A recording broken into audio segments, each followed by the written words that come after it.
بسم الله الرحمن الرحیم. د رمضان مبارک فضائل خطا است معلوم دی، مسائل به بیان کم. علامہ ابو الفدا اسماعیل ابن کثیر الدمشقی رحمہ اللہ تفسیر ابن کثیر شهر رمضان الذي انزل فيه القرآن پر تفسیر کی لکھی ان اللہ تعالی انزل اشرف الكتب على اشرف الرسل بوسیلة اشرف الملائکہ فی اشرف شهور السنہ على اشرف بقاع الارض. اللہ رب العزت عظیم کلام دا عظیم فرښتې په وسیلې سره عظیم پیغمبر باندې په عظیم ازمکو باندې په عظیمه میاشت کې دا عظیم کتاب نازل کړ. نو د یو فضیلت خو دغه دی چې قرآن پکې نازل دی. دویم الصوم لی وانا اجزا به، روجه زما د پاره د چا چې روجه ونیوله زه د هغه شم، الله د هغه شو. الصوم جنه ما لم یخرقها، روجا ढाल ले सो पर दा तो नशले शली की पगीबत चुगले कंजलो बांध यूरोप अमेरिका और रशिया चाइना तो उगरजा 200 पाकिस्तान जुड़ीगी आई गीबत चुगली न कहीं न बद नजरी कहीं खपल कार सरा कार साथ जंग बल सरा सकार दे खपल कार सरा कार साथ है कि पचाए हक की अगते वाले यहाँ पे जरगाओ का ऐसे पच्चों को दुकान के चापा से गीबत और चुगली मकाओ और रोजे के खुजियात एहतियात का। बहरहाल दा गोल्डन चांस थे कसोक बदमल हम पर रोजे के वफात शो जन्नत तबजी बोले दा जन्नत दरवाजे कुलो दी फुतिहत अबवाबुल जन्ना व गुल्लिकत अबवाब जहन्नम व सुफ़ियत शयातीन अलमरदा, सरकश शयातीन क़ैदी वाड़ा वाड़वी ना बात पर गुनों न की वाड़ा वाड़ पूरे नखती.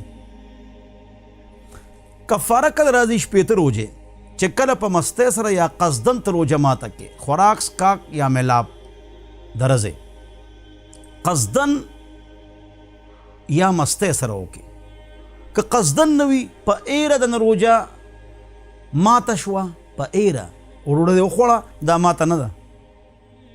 انما اطعمک الله وسقاک دا الله تعالی دعوت کړی دی. او که غلطۍ سره ګوټ لاړ روجه دې ماته شو خو کفاره نشته. بل مستی سره که ډاکټر وایي چې روجه ماته که نو مستی خو نه ده، ډاکټر وایي لہذا یو روجه بنیسئ کفاره نشته.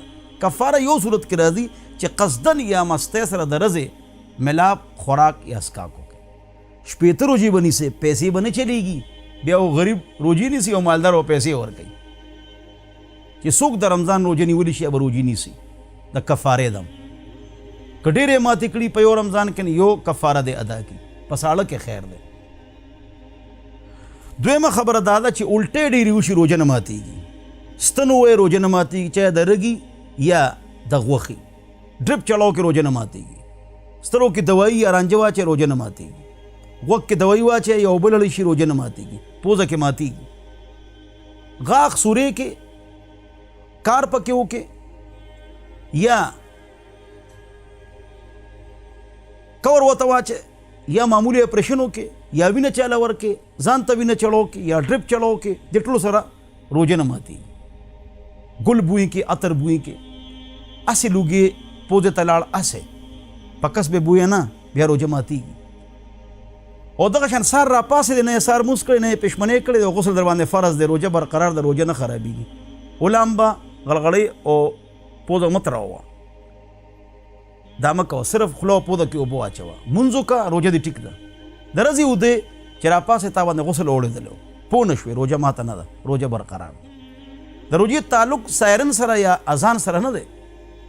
سارې بانګ ووایې خو لا ټایم شته خوراک کوه، خو اکثر په ټایم بانګ وایي او ته هغې سره خوراک کوې نو ستا روجه نه کېږي. بانګ یې وایي د ماښام او ټایم شته نو روجه مه ماتوه. ورېږه د بانګ غلط وایي، نقشه کور کې کېدی. په دې خبرو باندې عمل وکړې، دا د روجې مسایل دي.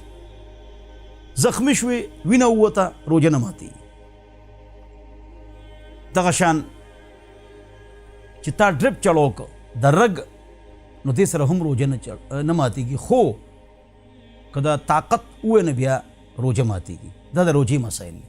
کثرت استغفار دی که کوئ، کلمه طیبه وایه، د جنت سوال الله نه کوئ، جهنم نه پناه غواړئ، خلکو باندې روجې ماتوئ، هغې له خوراک سکاک ورکوئ، غریب سره امداد وکړئ، زکات مخکې ورکولی شي، که ستا کال وروسته وي او ته مخکې رمضان کې زکات ورکې نو تا ته ثواب ډېر میلاویږي. زکات مسایل به تاسو ته بیانوم انشاءالله.